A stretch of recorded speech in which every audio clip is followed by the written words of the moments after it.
हरियाणा विधानसभा के पूर्व अध्यक्ष ज्ञानचंद गुप्ता क्या अगला विधानसभा चुनाव लड़े बिना ही रिटायर हो जाएंगे?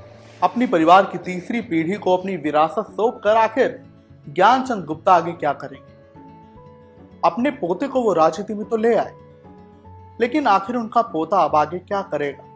क्या वो भी अपने दादा जैसा ही नाम कमा पाएगा? और वो ज्ञानचंद गुप्ता जिन पर यह आरोप लगता रहा है कि उन्होंने कभी भी अपने साथी बीजेपी नेताओं को अपने क्षेत्र में आगे बढ़ने ही नहीं दिया, तो आखिर क्या इसका असर उनके पोते की राजनीति पर पड़ेगा? ये सब आपको बताएंगे। नमस्कार, आप देख रहे हैं की दहाड़, मैं हूं आपके साथ हूं पाटिल। पंचकुला नगर निगम चुनावों में हाल ही के 2026 में एक बार चर्चा में रही वो थी हरियाणा विधानसभा के पूर्व अध्यक्ष ज्ञानचंद गुप्ता का अपनी तीसरी पीढ़ी यानी कि अपने पोते पार्थ गुप्ता को राजनीति में लाना, और वो बकायदा जीत भी गए, पार्षद बन चुके हैं। पंचकुला के वार्ड 6 से राजनीति में ऑफिशियल एंट्री ज्ञानचंद गुप्ता की तीसरी पीढ़ी की हो चुकी है। इसी की बात से कयास लगाए जा रहे हैं कि शायद ज्ञानचंद गुप्ता अगला विधानसभा चुनाव 2029 का लड़े बिना ही रिटायर हो सकते हैं। उन्होंने अपने पोते को राजनीति विरासत सौंप कर यही सिग्नल दिया है अपने समर्थकों को और बीजेपी को कि अब उनका पोता पार्थ गुप्ता, जो कि 21 साल का है, वो पंचकुला का सबसे यंग पार्षद बन चुका है, और वो 21 साल का लड़का अब राजनीतिक विरासत ज्ञानचंद गुप्ता परिवार की संभालेगा। एक यंग माइंडसेट अब आगे वो बढ़ाने वाले हैं। तो आखिर अब क्या कुछ होने वाला है? अब कयास तो यही लगाए जा रहे हैं कि वो शायद रिटायर होंगे, नहीं भी होंगे रिटायर, लेकिन शायद चुनाव ना लड़े और एक सक्रिय भूमिका जो उनकी चुनावों में है वो शायद अभी ना रहे।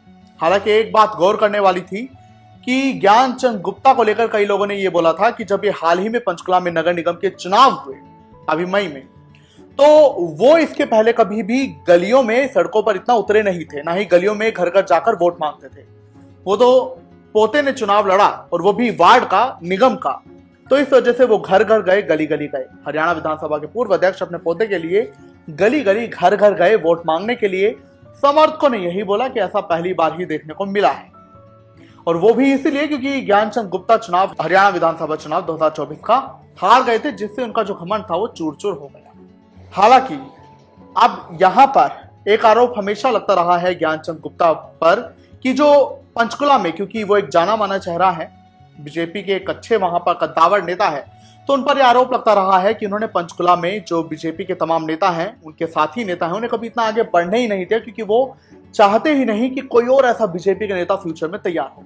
वो सिर्फ खुद को या अपने ही परिवार के किसी सदस्य को अपनी राजनीतिक विरासत सौंपना चाहते हैं, और बीजेपी की वहां पर पावर अपने परिवार के बीच में ही सेंटर रखना चाहते हैं। ये आरोप उन पर लगता रहा है। हालांकि इस बार कई राजनीतिक विशेषज्ञों ने यह भी जानकारी दी कि बीजेपी भी कहीं ना कहीं इस बात से वाकिफ थी कि ज्ञानचंद गुप्ता कहीं ना कहीं अपने साथी नेताओं को आगे बढ़ने नहीं देना चाहते हैं। तो इसीलिए इस बार बीजेपी ने पंचकुला में निगम चुनाव प्रचार के लिए ज्ञानचंद गुप्ता के पोते के लिए इतनी ताकत नहीं झोंकी। प्रचार वो करते रहे, सैनी ने भी प्रचार किया, लेकिन फिर भी पूरी ताकत नहीं झोंकी, जिसके बाद ज्ञानचंद गुप्ता ये समझ गए कि मुझे उतरना पड़ेगा, और वो भी फिर लगातार एक्टिव रहे। वहीं जो पार्थ गुप्ता है, जो कि विदेश से पढ़ाई कर आए हैं, उन्होंने चुनाव में जीत दर्ज करने के बाद यही बोला था कि मैं, जो मेरे दादा की स्किल्स रही हैं, जो मेरे दादा से मुझे सीखने को मिला है, जो मेरी एजुकेशन है, जो मैंने समझा है दिक्कतों को, उन सब को समझकर मैं विकास करूंगा क्षेत्र का, और उन्होंने बोला मैं यहीं से जुड़ा रहूंगा। हालांकि बड़ा सवाल यह है कि क्या उनका पोता भी वो विरासत तैयार कर पाएगा या वो विरासत संभाल पाएगा जो कि ज्ञानचंद गुप्ता उन्हें दे रहे हैं, और क्या वो भी जमीन से जुड़े नेता बन पाएंगे, या वो भी वीआईपी कल्चर का एक एग्जाम्पल बन पाएंगे कि दादा स्पीकर रहे तो पोते को टिकट मिल गया और अब उसी रसूख के साथ जी रहा है। आपको क्या लगता है? कमेंट्स में जरूर बताएं।